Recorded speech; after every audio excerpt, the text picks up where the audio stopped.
Assalamualaikum warahmatullahi wabarakatuh. Apa kabar kita semua? Mudah-mudahan dalam keadaan sehat dan tetap semangat dalam menjalankan aktivitas sehari-hari.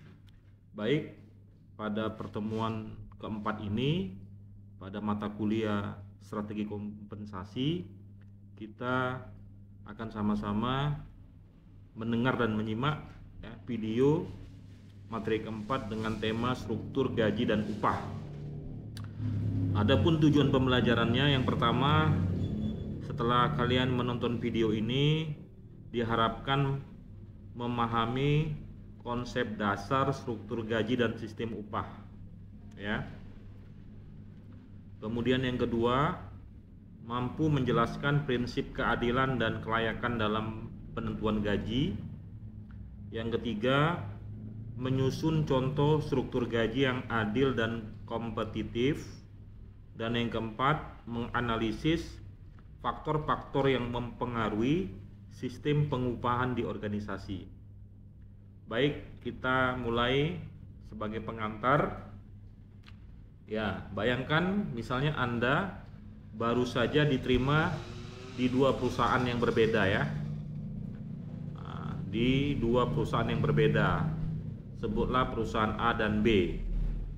Nah, kemudian di perusahaan A atau perusahaan pertama, gaji setiap posisi jelas dan transparan, ya. Jelas dan transparan. Kemudian sementara serta tahu kapan bisa naik level dan berapa kisaran gajinya. Sedangkan di perusahaan B atau perusahaan kedua, tidak ada struktur yang pasti. Gaji diberikan hanya sesuai kebijakan atasan. Kira-kira dari dua situasi tersebut, mana yang Anda merasa lebih nyaman? Apakah di posisi A jelas berapa gaji, kapan naik, kapan peningkatannya, bahkan proyeksi ke depannya. Di perusahaan B hanya sebatas kebijakan dari pimpinan. Nah, dalam kondisi seperti itu, saya bisa pastikan pasti kita akan mayoritas memilih perusahaan, ya, dengan struktur gaji yang jelas, ya, karena menunjukkan keadilan, keteraturan, dan kepastian karir. Nah, ini semua diharapkan bisa meningkatkan kinerja. Jadi struktur gaji yang jelas diharapkan akan meningkatkan kinerja pegawai. Jadi itulah penting mengapa struktur gaji dalam sistem upah ini menjadi fondasi penting dalam manajemen kompensasi. Jadi adapun pengertian struktur gaji itu sendiri, jadi struktur gaji atau pay structure adalah kerangka sistematis yang mengatur tingkatan gaji berdasarkan jabatan. Nah, jadi ada kerangkanya, diatur gaji itu karena apa? Jabatan, kemudian ada karena faktor tanggung jawab, ya. Kemudian ada faktor kinerja. Jadi ada tiga nih, ya, jabatan, tanggung jawab, dan kinerja. Nah, struktur ini membantu organisasi memastikan bahwa kompensasi itu diberikan secara adil, transparan, dan konsisten. Nah, itulah, ya, struktur gaji yang jelas itu, ya, ada tiga. Pertama tadi jabatan, tanggung jawab, dan kinerja, untuk memastikan keadilan, transparansi, dan konsisten.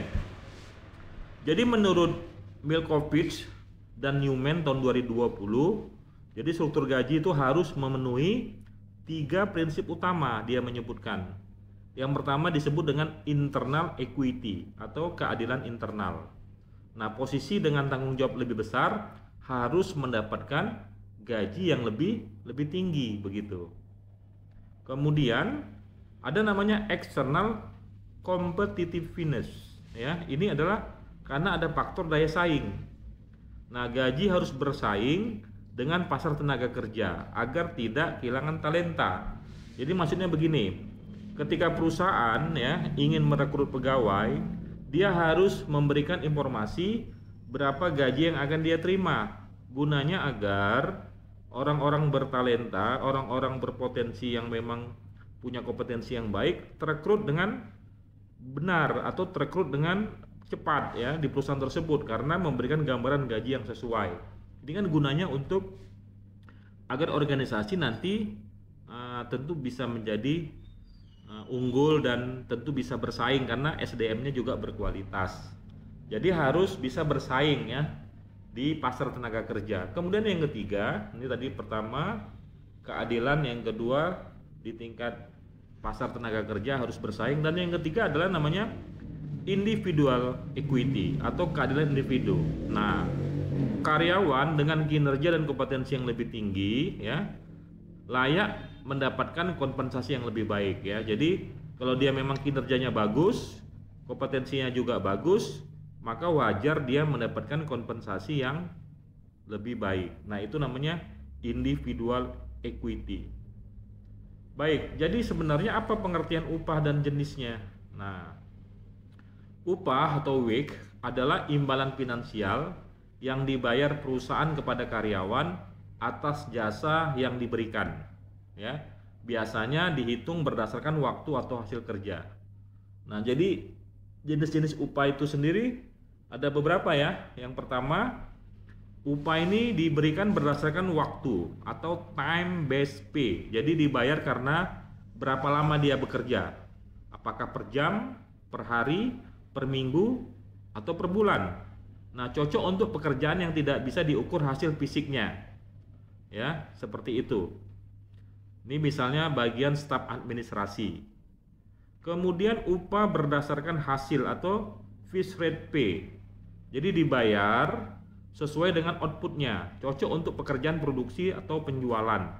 Misalnya seorang marketing yang ditargetkan mendapatkan upah 5 juta kalau dia bisa menghasilkan penjualan di atas 300 juta. Nah, itu namanya upah berdasarkan hasil ya, atau disebut dengan fixed rate pay. Kemudian yang ketiga adalah upah insentif atau incentive pay. Nah, yang ketiga ini kombinasi antara gaji pokok dan tambahan berdasarkan kinerja. Jadi orang bekerja ada basisnya ya, basis gajinya misalnya 4 juta. Ini untuk mengikat dia. Kemudian untuk dia bisa meningkatkan penghasilannya, dia harus memiliki target-target pekerjaan yang sudah ditetapkan oleh perusahaan. Misalnya dia ingin 10 juta, berarti kan 6 juta lagi dari mana? Dari hasil pekerjaan yang sudah ditetapkan. Misalnya kalau marketing tentu adalah omset penjualannya. Kemudian yang keempat itu karena dia bertambah pekerjaannya atau disebut dengan overtime pay. Diberikan jika karyawan bekerja melebihi jam kerja normal. Jadi gini, jadi Undang-Undang Tenaga Kerja pun menjelaskan bahwa orang yang bekerjanya lebih itu wajib mendapatkan namanya overtime. Jadi diberikan ketika karyawan bertambah jam kerjanya. Misal orang bekerja selama 8 jam setiap hari. Ketika ada tambahan ya 2 jam, maka orang tersebut harus diberikan tambahan finansialnya atau tambahan gajinya. Itu namanya overtime pay. Baik, sekarang kita masuk yang ketiga. Prinsip keadilan dalam gaji dan upah ya. Nah, jadi prinsip keadilan itu bagaimana? Jadi keadilan menjadi jantung dalam sistem kompensasi ya. Keadilan ini menjadi jantung.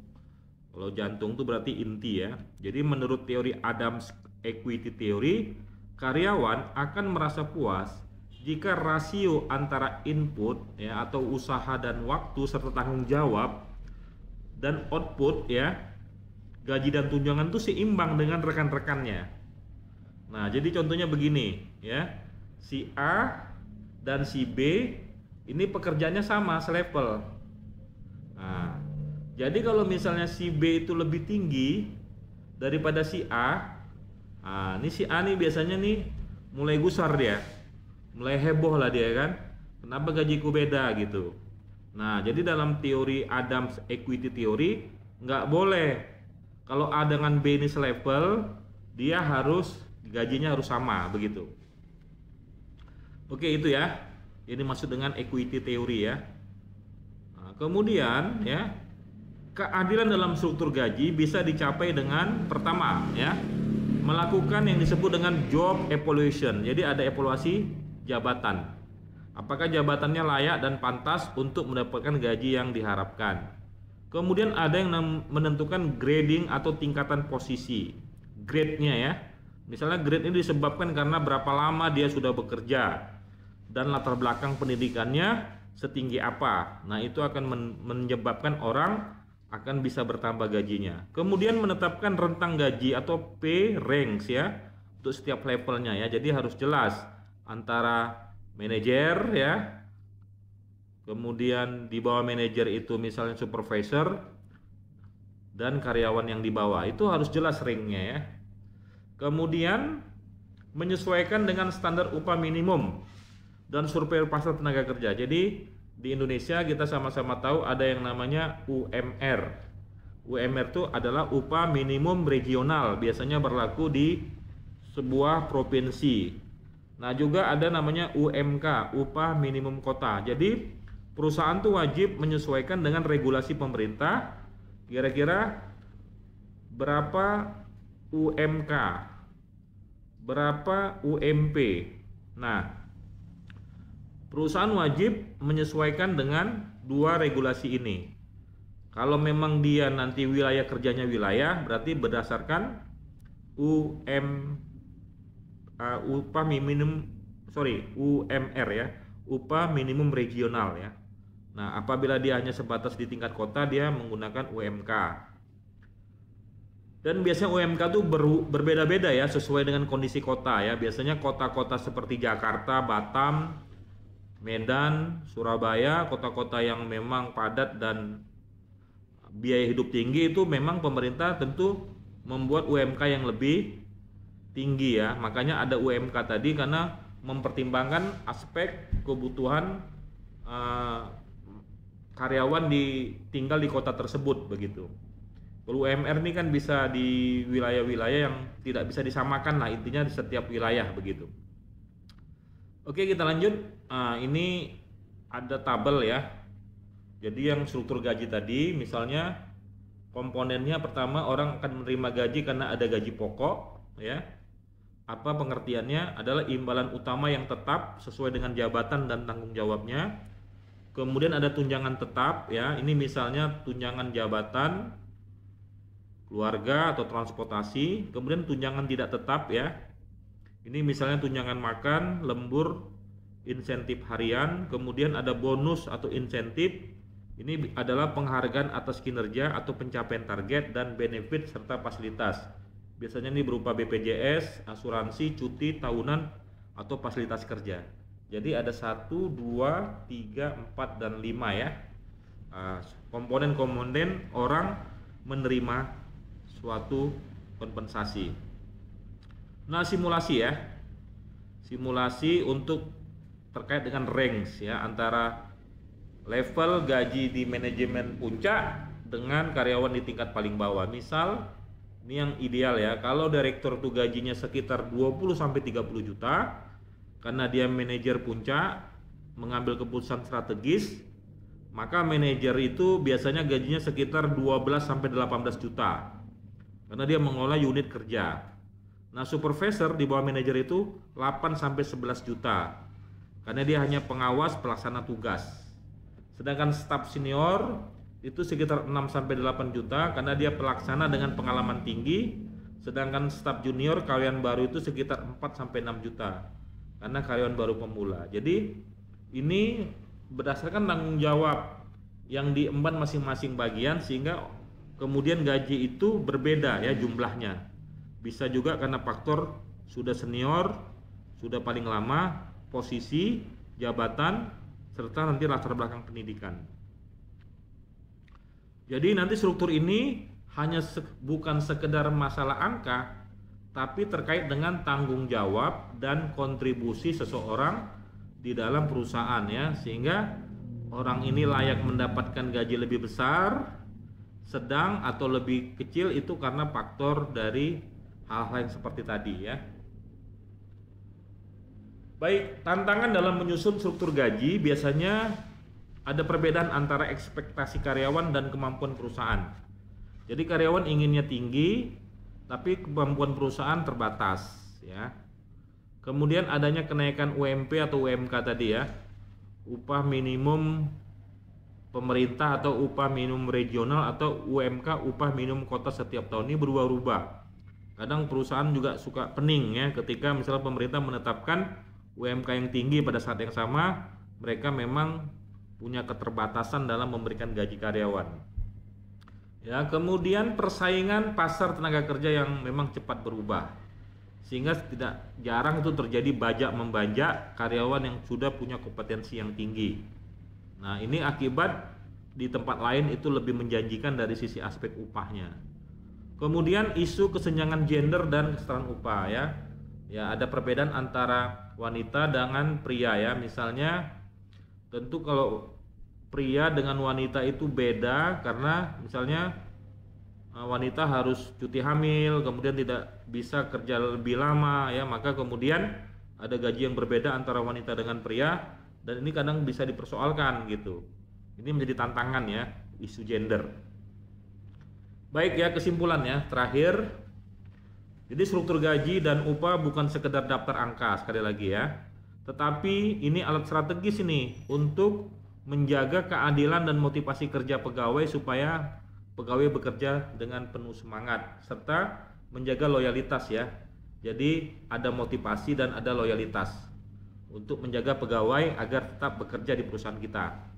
Jadi perusahaan yang memiliki gaji yang jelas dan akan lebih mudah menarik dan mempertahankan talenta terbaik. Jadi harapannya mendapatkan pegawai dengan talenta terbaik ya. Dengan talenta terbaik inilah kemudian perusahaan nanti kemudian bisa unggul dan berkompetisi ya. Talenta terbaik. Oke, lanjut. Nah, jadi kata kuncinya adalah adil, kompetitif, serta transparan. Baik, jadi nanti tugas kalian itu adalah, nanti saya share juga di linknya ya, membuat simulasi struktur gaji untuk organisasi fiktif ya, anggaplah organisasi apapun, tetapi dengan minimal 5 level jabatan tadi ya, serta dipertimbangkan nih keadilan internalnya, daya saing eksternalnya, serta standar UMP atau UMK daerah. Oke, demikian materi kita pada kesempatan kali ini. Mudah-mudahan bisa dipahami dan bisa membuat kita lebih mengerti bagaimana makna dari struktur gaji upah. Dan dengan demikian ini memberikan materi pemahaman tentang strategi kompensasi yang menarik. Demikian sekali lagi terima kasih.